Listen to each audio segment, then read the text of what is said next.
Workers will rather work for free than accept 48,000 naira. That was a statement by the Organized Labour Congress after the meeting with the federal government of Nigeria that ended in a stalemate.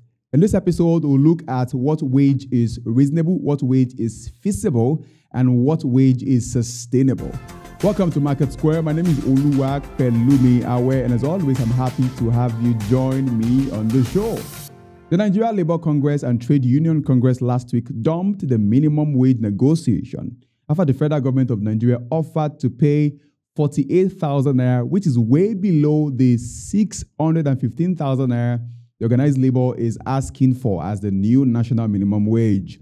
After the meeting with the government, the leaders of the organized labor described the proposed 48,000 naira as an insult to the sensibility of Nigerians, as an insult to the sensibilities of Nigerians. Now, this is the second time this negotiation for a new minimum wage will end like this. The last session, held on the 29th of April 2024, ended in a standoff after the organized labor Congress insisted on 615,000 naira minimum wage. The federal government of Nigeria, on its own part, disagreed with the labor's demand and has described it as unreasonable. Mr. Henry Olonimoyo, who is an environmental consultant, is here with me on the show to discuss this in great detail. Welcome, Mr. Henry Olonimoyo. Now, for a while now, we have been on 30,000 naira as minimum wage, set as minimum wage some years back. But the realities before us demands a significant increase in the minimum wage. What do you think? Yes, of course, it's long overdue. I'm talking of the upward review of the minimum wage is long overdue. Inflation and many other things that overtaking the 30,000. But again, sadly enough, even some state governments are struggling to even pay the 30,000 that we are talking of moving away from. And when it comes to negotiating the minimum wage, it's almost complex, very complex, because you have the federal government making promises of what it can pay. You have state governors also, each of the state governors saying they can pay this, saying they cannot pay up to this, and you have the labor unions themselves bringing on their demands. And so it's usually not always a very straightforward thing. We hope that there is an end in sight in the present and ongoing negotiations. Okay, now the national president of the NLC, Mr. Joe Ajaero, explained that the labor arrived at 615,000 after analyzing the current economic situation in the country and the needs of an average Nigerian family of six. And he went on to mention areas of expense like housing, accommodation, electricity, utility, kerosene, gas, food for a family of six, medicals, clothing, education, and considering other things. Now, if you consider this, will you say 48,000 naira is enough to ease the weight of the economy of many Nigerians? Now, again, let's also be very clear that when we're talking of the negotiation of the minimum wage, we are basically talking of the minimum wage of largely government employees, and it's not usually extended to the general populace. That's one. Number two, the figure the NLC arrived at, it's over 600,000. For me, is very, very outrageous. It's more like the proverbial saying in Yoruba that we do not say because we do not say because we want to burn a snake and we want the stick the stick we want to use to burn the snake should be as long as the snake. If we are not careful, we'll get the whole house burnt. If you make a minimum with 600,000, it's just like you want the country to fly in one day. No, we cannot. And I don't think that's realistic enough. And I'm sure also they know that it's not realistic enough. Whenever you are going to this kind of negotiations, I know there is usually the first figure that both parties bring out. And of course, there is always also a figure or a range that each party will feel that if they get it, they can still go with it. So I feel that if labor wants an headway, 600 is a far cry from what they can get. But what, on the other hand, the federal government is proposing 48,000. Is 48,000 something that is workable now? I won't think that anything below 100,000 is not even workable and practicable in this time. But again, the question is, can the federal government pay it? If they can, will they pay it? Will they jump from 30,000 to 100,000 just in one swoop? I don't think it will happen. I don't think it will happen. And I feel that if the labor unions, if they are able to get something upwards, between 50,000 and 60,000 minimum wage, I think for me, it's still a win for them. And with a caveat that it will be reviewed, it will be reviewed much more frequently than it has been before. Well, so it's okay to say that 615,000 naira is outrageous, but the big question is, what can 48,000 naira do? Let's even talk about the private sector. I think you mentioned it as well when you were sharing your point as to the fact that this doesn't necessarily affect the private sector. But we know that the private sector seems to take a cue from the declared minimum wage. I even read in the news today that the organized private sector recommended a minimum wage of 58,000 naira, that should be accepted by the organized labor. And there are graduates today in Nigeria who earn way below 30,000 naira. Graduates earning way below 30,000 naira. You're wondering how that individual can improve his chances of living a good life with that kind of amount of money. And we also know that, like I said already, the private sector takes a cue from the minimum wage set by the government to dole out whatever salary they have to dole out. And it helps them in even their salary rankings and all. So would you say that consideration should be given? Do you say that the Labour Congress should also fight for the private sector to improve their salary ratings even while this call is going on? So thank you. Every time the Nigerian Labour Congress come to speak like this, and they say they are speaking for the entire workforce of the country, I say, see, let's just be very clear about it.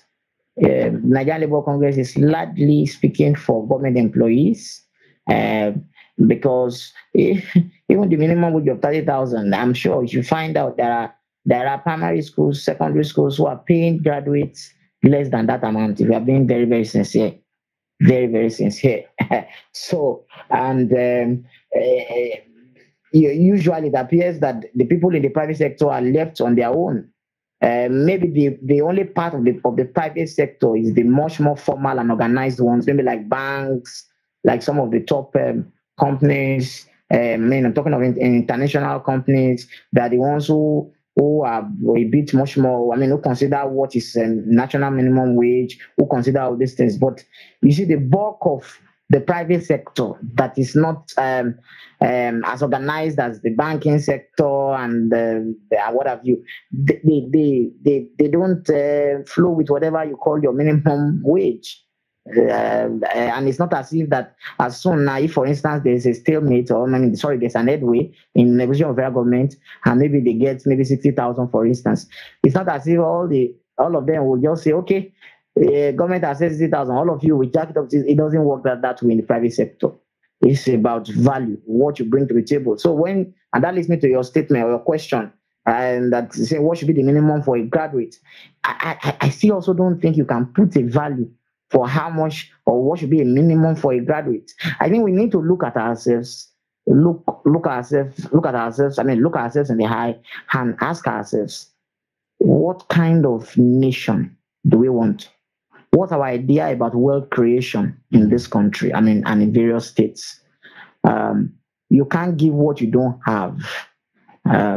Even in our schools, what kind of education are we giving the people who are coming out?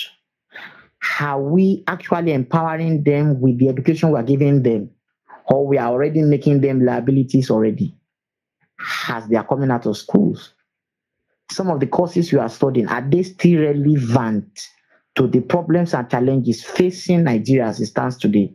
Because I believe very well that a nation should structure its educational syllabus and curriculum to meet the peculiar challenges is facing, the challenges we are facing in agriculture, in oil and gas, what have you, manufacturing. I believe that there should be a synergy with the Ministry of Education to ensure that we have a solid syllabus so that people who are coming out of these universities or tertiary institutions, as you have it, can be direct solutions to this problem. And when you are a direct solution to a problem, there will be no problem with paying. But when we have a system where just because you think you're a graduate, you think that everybody will bow for you, it doesn't work that way again. Now, right now, what it is value. If you are not bringing that much value, if you are just doing what everybody is doing, then there's no reason why I should pay top money for you. Wow. Okay. Now, Yes. if I were to take a poll now to say which state government is the best state government at the moment, I'm betting that's in Nigeria. I'm betting that Edo State government would be given the first position because we saw that some weeks back the Edo State government announced minimum wage for Edo State workers as 70,000 naira, and it looks identical of when 30,000 naira was announced by the government, and the Edo State government announced that theirs will be 40,000 naira for workers in Edo State.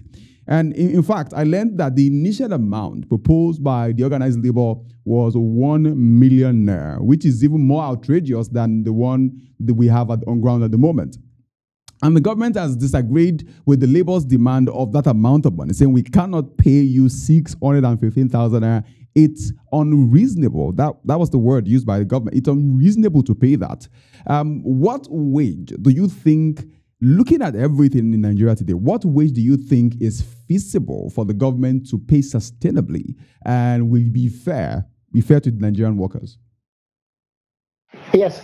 Now, it depends largely on who is in government. What are their values? What are their priorities? I mean, one government can be saying that, they can't pay more than 50,000. But another administration can come in tomorrow and say, see, we have done our calculations, we have looked at our pluses and minuses, and we can conveniently pay 100,000. So I think it boils largely to values. I mean, you've seen Governor Obaseki consistently do it in Edo State, even before he has said he wants to pay. Now, saying he's ready to pay this amount of money, there are some state governors who are still complaining that they can't pay 30,000. So I think it largely boils down to values, largely boils down to how some of these state governors are running their states. Because believe you me, some state governors are doing basically nothing apart from bearing the name executive governor. They are not doing anything substantial to create wealth. I mean, wealth in their state, add value to their state. They are basically about, for what we have seen in recent times with EFCC, and they're just about amassing wealth for themselves. So if we have the right kind of leaders, then you can place priority and say, okay, the workforce needs to be treated well. Okay, we can review their salaries like this. And on the other way around, the flip side of the coin is, what if we rework and we re-engineer the economy such that there is enough abundance? I mean, the inflation that we are battling with comes down, prices of goods and services comes down. Then in the other way around, nobody will be asking again for something as high as 600,000. And then we allow that we create room for multiple jobs. Some people will leave their government job and go for private jobs. Some people will even leave everything and go and set up their personal businesses. Do you get what I'm trying to say? I'm only saying that if you have a much more creative government, we can be talking of other things, making the economy work, and then to reduce the pressure that the labor union are putting on them for incrementing wages. Okay, then like a final question for you, Mr. Henry Olonimoyo. What's the way forward from here? What's the way forward from this point? Yes, I think it's all part of negotiation tactics. The government also, they are also vastly experienced in this negotiation thing also. And the labor also knows the federal government also more than you and I. And so everybody will give their strong words, but in the heart of labor and the federal government, each person has an idea of what figure will be acceptable to them. The idea of saying they're ready to work for free, I don't think that will come in. I think in the end, they will find a stalemate. It's just more hard bargaining that is going on. But again, federal government also is not helping the labor unions, because we are seeing profligate spending in government circles. We are seeing people, multiple aids and the rest. We are seeing wastage in governance. And as long as these things are happening, you cannot begin to tell the labor unions to make sacrifice for their nation when they are seeing the profligacy with which elected public officials spend government resources. And so it is both sides. So the government must check itself and then give promises that the labor unions can work with. But I think if the labor union gets between 50 to 60,000, they should hold it for now. Put a caveat that there will be a much more closer review, maybe in the next 5 years or so. Well, thank you very much, Mr. Olonimoyo, again for your time and sharing perspective on this minimum wage saga ongoing in Nigeria. I look forward to having you some other time on the show. Thank you. Let's now do the numbers.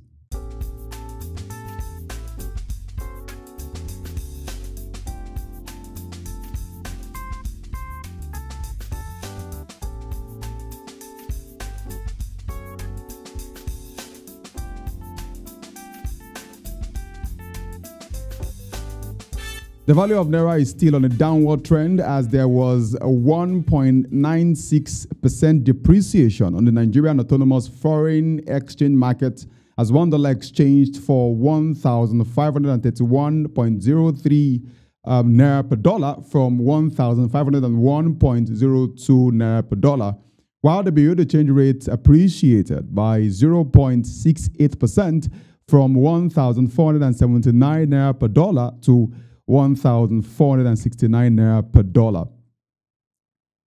Let's now talk about the decrease in our total direct foreign exchange remittances in the first quarter of 2024, amounting to around $282.6 million. Now, according to the data on the CBN's website, the current value of $282.6 million represents a decline from the $301.57 million recorded in the same period of the previous year, that's year 2023.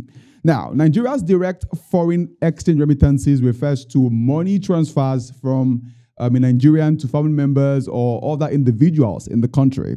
Now, there are four main sources of Nigeria's foreign exchange inflows. And there you have oil export proceeds. There you have non-oil export proceeds. There you have diaspora remittances. There you have foreign direct investment. There you have portfolio investment. On a month-by-month basis, there was an increase in direct remittances with a total of around $138.56 million received, which marks for a 75% growth from the figure in January 2023. But in February 2024, remittances fell to around $38.15 million from $83.76 million, which represents a 53.26% drop of the previous year. Now, that downward trend continued in March, with remittances totaling around $104.91 million, which is a 24.3% decline from March 2023's $138.63 million.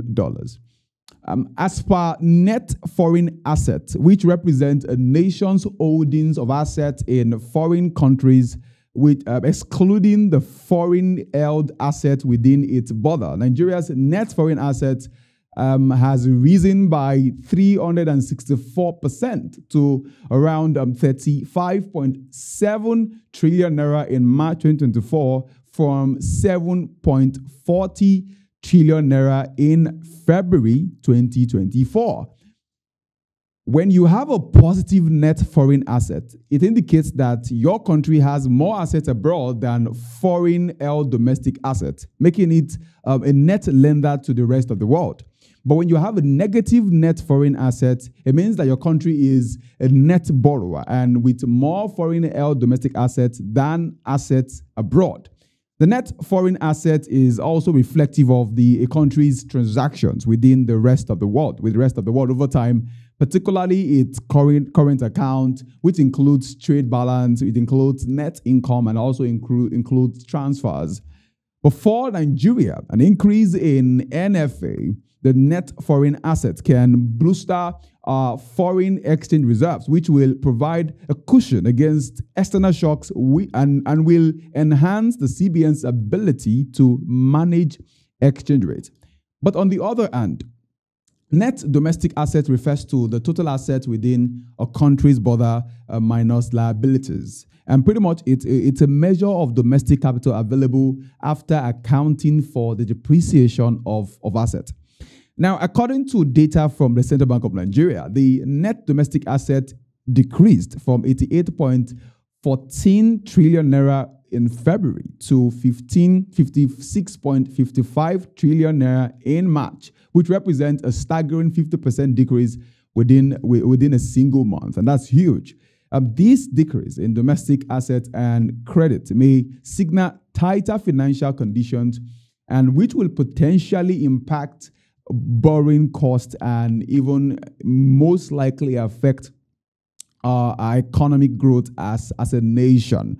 It's an expectation that there would be increase in our total direct foreign exchange remittances in days to come, in months to come. And pretty much knowing also that most of our FX inflow comes from oil export proceeds, non-oil export proceeds, diaspora remittances, and even foreign direct investment. It's an expectation that the moves made by the government at this time would bolster how much of investment happens in our nation, and then by extension also improve foreign exchange remittances. It's been an incredible time having you on the show today. I do well to follow us on all our social media platforms, on Facebook, on LinkedIn, on Twitter, on Instagram, and even on YouTube. And let me know what you think about this minimum wage saga. What amount do you think is the best, is feasible, is reasonable, and is sustainable for the Nigerian government? My name is Oluwakwelumi Awe. See you on the next one.